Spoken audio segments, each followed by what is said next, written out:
Usa ka hiniusang programang kasimbayanan kon kapulisan, simbahan at pamayanan tungod sa kaunlaran gilusan. Kung unsay tumong, sayra nato sa report ni Nico Serino. Kini ang singgit sa kapulisan uban sa nagkalain-laing sektor sa Katilingban.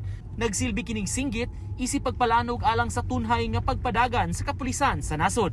Gida dinhi sa Sugbo ang mga programa sa kasimbayanan human nagbalampuson kini samtang Regional Police Director pa kaniadto si Lieutenant General Rodolfo Azurin Jr., Area Police Commander sa Southern Luzon. Iyang auhag sa ubang sektor nga mitambong sa paglusad nga tabangan ang kapulisan nga badlungon nga magbag-o. Tungod ni ini mas maayong pahibaw-on dayon sila sa mga pulis nga badlungon aron matabangan nga mausap ug dili moabot sa punto nga mataktak sa katungdanan. So we keep on improving our performance para nararamdaman po ng bawat miyembro ng komunidad na they feel safe and secure.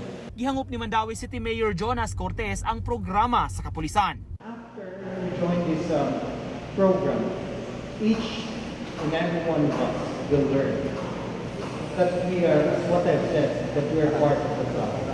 Mitambong sab ang 27 ka mga barangay kapitan ug ubang mga opisyal sa Mandawi. Pipila sab sa relihiyosong pundok ang mitambong sa kalihukan. Uban ni Godfrey Relien, Nico Sereno, Balitang Bisdak.